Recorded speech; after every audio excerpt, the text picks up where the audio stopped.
살면서 잃어버리는 것들이 있죠. 잊어버리는 것도 있고 잃어버리는 것도 있죠. 깜빡깜빡 잊어버리는 것 많잖아요. 근데 제가 살아보니까 잊어버리는 것도 은혜인 것 같아요. 나쁜 일은 빨리 잊어버려야 되겠죠. 그렇잖아요. 그리고 내가 남을 도와준 것도 빨리 잊어버려야 됩니다. 요만큼 도와주고 막 30년, 40년 기억하면서 내가 그때 너 도와줬는데 너 나한테 이럴 수 있냐? 이제 이러면 안 되죠. 도와준 것 잊어버리고. 그때 목사님이 그거 도와줬잖아요. 제가요? 기억이 안 나는데요. 그러면 은혜스럽잖아요. 그렇잖아요. 근데 상대방이 잊어버렸는데 집사님 내가 그때 집사님 도와줬잖아요. 그러면 기억이 안 나. 그것도 기억 못해. 그럼 또 그 은혜가 안 되잖아요. 잊어버리는 것도 은혜인 거죠. 물건도 자주 잃어버리기도 하죠. 작은 물건에서 큰 물건에 이르기까지 잃어버리잖아요. 그때 내가 어디다 놓은지 모르고 있는데 누군가가 찾아주면 참으로 고맙죠. 그렇잖아요. 진짜 고맙다 이렇게 이야기하는 거예요. 물건만 잃어버리는 것이 아니라 살다 보면 자신의 지위와 신분을 잃어버릴 때도 있죠. 사회에서 내가 힘들게 성취했던 내 지위와 신분을 어쩔 수 없이 잃어버릴 때도 있습니다. 도저히 내 힘으로는 다시 되찾을 수가 없어요. 그런데 만약에 누군가가 전적으로 그 사람이 나에게 은혜를 베풀어서 신분과 지위를 찾아줬다면 너무너무 고맙겠죠. 정말로 고맙지 않겠어요? 하나님의 은혜는요, 회복의 은혜죠. 우리의 잃어버린 것들을 회복시키는 은혜가 있어요. 기업을 무르는 제도가 있어요. 구약에 보면 기업 무르는 제도가 있어요.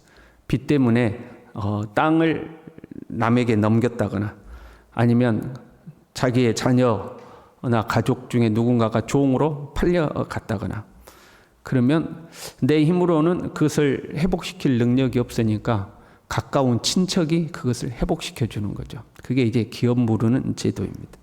레위기 25장 25절에요. 만일 내 형제가 가난하여 그의 기업 중에서 얼마를 팔았으면 그에게 가까운 기업 물을 자가 와서 그의 형제가 판 것을 물을 것이요.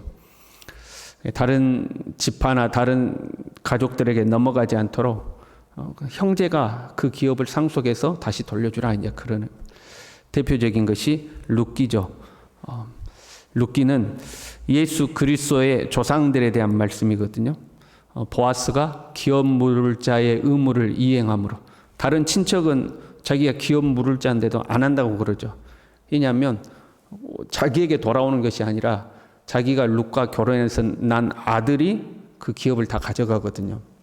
그러니까 안 한다고 그러거든요. 손해가 나니까. 근데 보아스가 그 기업 무르는 의무를 행함으로 다윗이 태어나게 되고 그 후손으로 예수 그리스도가 나게 되는 거죠. 이 예수님이 기업 무르는 역할을 하셔서 우리를 회복시킬 것을 룻기는 이제 예표하고 있는 거죠. 보아스가 기업을 물음으로 다윗이 나고 예수 그리스도가 오셨는데 그 예수님도 기업 무르는 자의 의무를 행하는 분으로 오신다. 이제 그런 상징을 가지고 있어요. 인류는 범죄함으로 하나님이 주신 기업을 잃어버리고 말았죠. 그리고 사탄의 노예가 되었죠. 공중의 권세 잡은 자를 쫓아다니는 세상에 속한 자가 되어버렸잖아요. 그러니까 축복의 땅에서도 쫓겨나고 신분도 이제 공중의 권세 잡은 자, 마귀를 따르는 자의 신분, 죄의 종의 신분으로 바뀐 거죠. 땅도 잃어버리고 신분도 잃어버렸어요. 그런데 예수님께서 이 땅에 오셔서 그걸 회복시켜 주잖아요. 그런데 히브리서 2장 11절에 이렇게 됐어요. 형제라 부르시기를 부끄러워하지 아니하시고 우리를 형제로 대하신 거죠. 그래서 예수님이 우리의 기업과 신분을 회복시켜 기업 물을 자의 의무를 행하셔서 우리의 기업과 신분을 회복시켜 주시는 거거든요. 탕자의 비유에서도 회복의 역사가 있어요. 탕자가 아버지를 떠나서 기업을 팔아먹죠. 그리고 허랑방탕하여 이제 돌아오죠. 그때 탕자가 이렇게 아버지께 고백해요. 하늘과 아버지께 죄를 지었으니 이제는 아버지의 아들이라 일컬음을 감당할 수가 없으니 품꾼의 하나로 써주십시오. 그래요. 그 품꾼의 하나로 써달라는 의미가 어떤 의미냐면 아버지 집에 돌아오기 전에 쫄쫄 굶으면서 그렇게 고백하거든요. 내 아버지 집에는 양식이 풍족한 품꾼이 얼마나 많은고 그 품꾼의 하나로 써주라는 거예요. 그러니까 배 굶지 않고 먹고 살게 해주십시오. 그런 이제 의미죠. 나 종도 좋으니까 굶지만 않게 해주십시오. 이제 그런 고백이거든요. 그런데 아버지는 묻지도 않고 따지지도 않고 그 신분을 회복시켜 주는 거죠. 조건 없는 사랑인 거죠. 조건 없는 사랑인 거죠. 본문은요, 회복될 나라에서 12지파에게 땅을 분배하는 말씀에 이제 48장까지 연결되는 땅의 경계를 정하시고 그 다음에는 지파별로 땅을 분배하는 말씀이거든요. 14절에 이렇게 되어 있어요. 내가 옛적에 내 손을 들어 맹세하여 이 땅을 너희 조상들에게 주겠다고 하였으나 너희는 공평하게 나누어 기업을 삼으라. 이 땅이 너희의 기업이 되리라. 옛적에 내 손을 들어 맹세하여, 이건 아브라함 때를 말하는 거예요. 아브라함 때 하나님께서 이 가나안 땅을 너와 너의 후손들에게 주겠다 약속하셨죠. 이 약속은 여호수아 때의 성취가 됩니다. 가나안에 들어가서 이 가나안 땅을 정복하는 거죠. 그런데 이스라엘이 하나님을 떠나 허랑방탕하여 하나님이 주신 축복의 땅을 잃어버리고 추방당하고 포로의 신분이 되어서 이제 타국살이를 하는 거죠. 그들을 그 잃어버린 것을 회복시켜 주겠다는 하나님의 이제 약속의 장면인 거죠. 그런데요, 지금 우리가 읽은 본문은 이스라엘의 그 축복의 땅의 경계를 정했어요. 북쪽으로는 어디다, 뭐 이쪽 경계는 어디다 그랬어요. 48장에 가면 그 땅을 지파별로 나눠라 하고 이제 그 지파의 경계를 정하시거든요. 그런데 역사 속에서 이 말씀이 그대로 실현된 적이 없어요. 이스라엘 땅이 이대로 회복되고 지파별로 이렇게 땅이 분배가 된 적이 없어요. 지금 에스겔서에 나오는 성전의 모형도 그대로 건축된 적이 없다고 그랬죠. 하나님께서 환상 중에 에스겔에게 성전을 보여주시는데 그것이 그대로 건축이 된 적이 없어요. 그래서 이 에스겔에 기록되어 있는 성전이나 이 땅의 경계나 궁극적으로 이루어질 하나님 말씀을 상징하고 있다. 그렇게 이제 해석을 하는 거예요. 그래서 종말론적이며 영적인 말씀인 거죠. 성전에서 나오는 샘물의 경우도 마찬가지였어요. 성전에서 흐르는 샘물은 하나님 나라의 모습을 보여주고 있다고 그랬죠. 요한계시록에 다시 반복해서 설명하고 있잖아요. 에스겔에서 나오는 성전에서 나오는 물이 강을 이루고 강 좌우에 나무가 자라나고 각종 열매를 맺고 그 잎사귀는 만국을 치료하는 약이었다 하고 기록하고 있는데 그 말씀이 요한계시록에 가면 똑같이 기록되어 있죠. 하나님과 어린 양의 보좌에서부터 물이 생명수가 나와서 강을 이루고 그 강 좌우에 12가지 열매를 맺는 달마다 열매를 맺는 나무가 있고 그 잎사귀는 만국을 소성시킨다 하고 기록되어 있죠. 그러니까 지금 에스겔의 환상은 종말에 이루어질 하나님의 나라의 모습을 보여주는 거예요. 그래서 이 에스겔에 기록되어 있는 말씀을 영적이다, 종말론적이다 이제 우리가 그렇게 의미를 붙이는 거예요. 성전도 마찬가지죠. 성전도 역사 속에서 이대로 만들어진 적이 없어요. 그래서 이 성전도 궁극적으로 이루어질 하나님 나라의 성전을 상징하고 있다 이렇게 이야기를 하는 거예요. 동시에 궁극적으로 이루어질 하나님의 나라의 성전이지만 예수님은 이렇게 말씀하셨어요. 누구든지 목마르거든 내게로 와서 마시라. 나를 믿는 자는 성경의 이름과 같이 그 배에서 생수의 강이 흘러나오리라. 지금 에스겔에 예언되어 있는 말씀을 예수님이 예수 그리스도를 구주로 믿는 한 개인에게 적용을 하고 계셔요. 그 배에서 생수의 강이 흘러나온다. 그 다음에 말씀이 이렇게 했죠. 이는 그들이 받을 성령을 말씀하신 것이다. 예수 그리스도를 믿는 자 안에 성령이 찾아오시고 거기에서부터 생명의 강이 흐른다는 거죠. 그래서 너희가 하나님의 성전인 것과 하나님의 성령이 너희 안에 거하시는 것을 알지 못하느냐 이렇게 하는 거죠. 예수님을 믿어서 우리가 성전이 된 거예요. 그 성령이 계시고 거기에서 생명의 물이 흐른다 이 말이죠.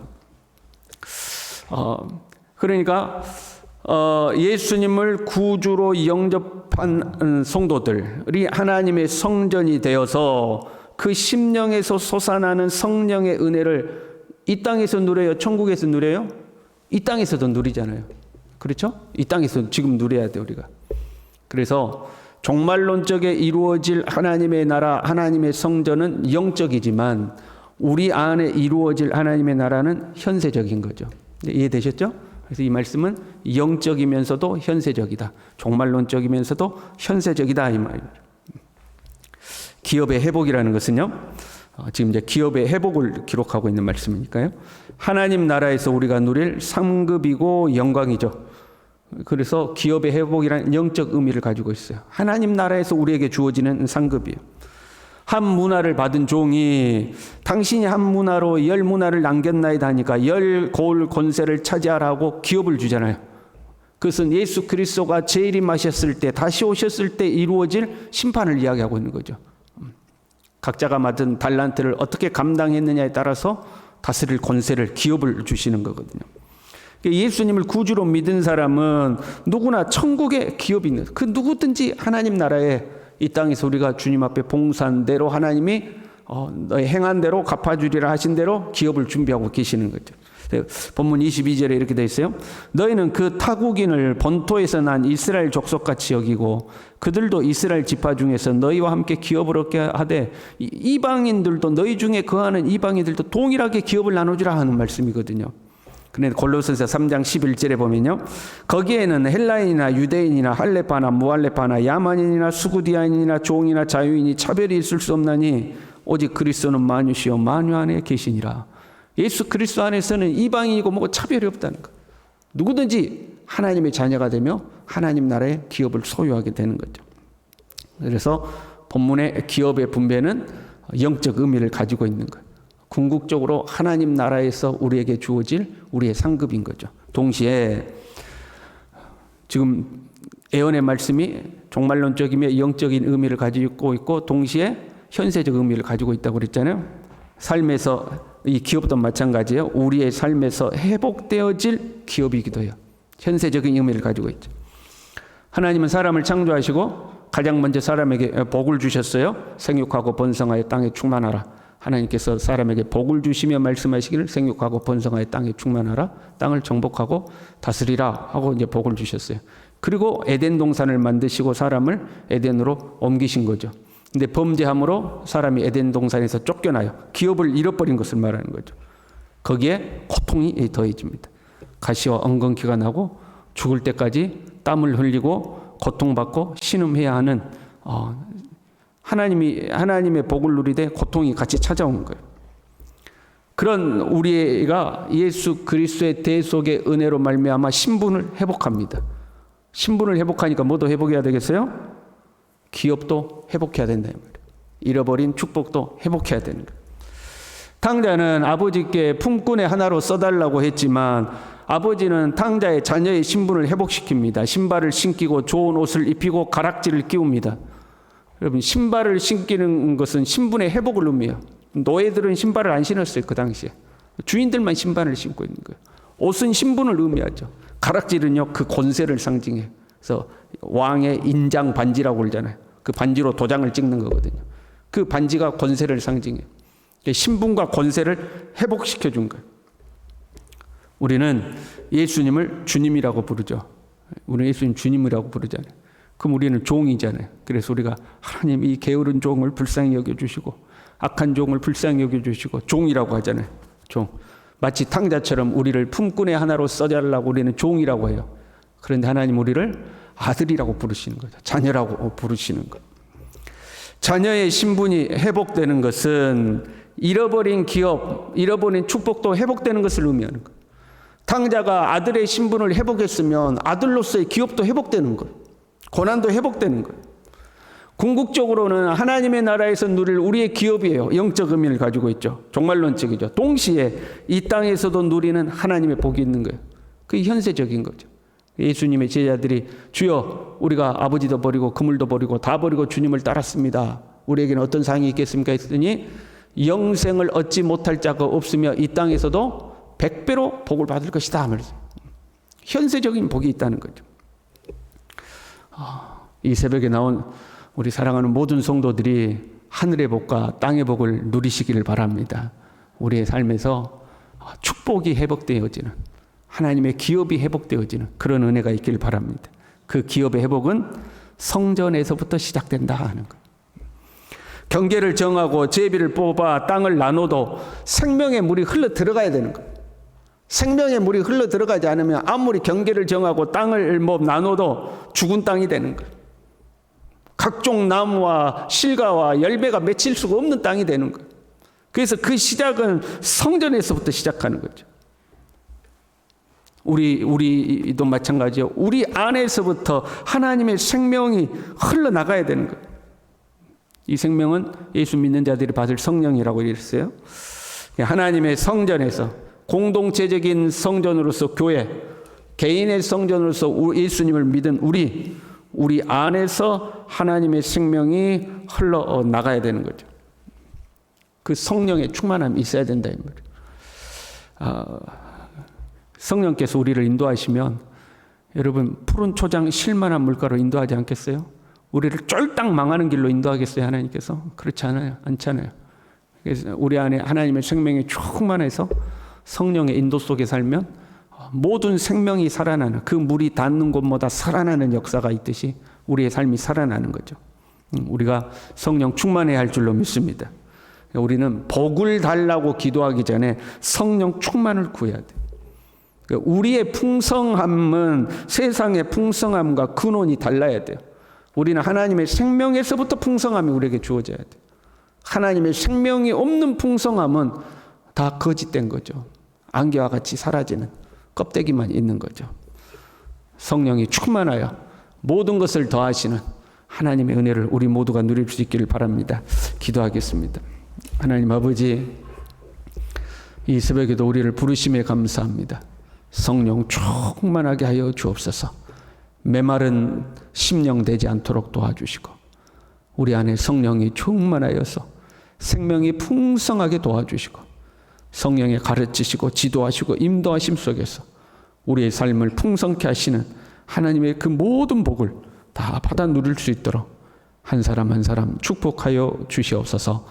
예수님의 이름으로 기도 올리옵나이다. 아멘.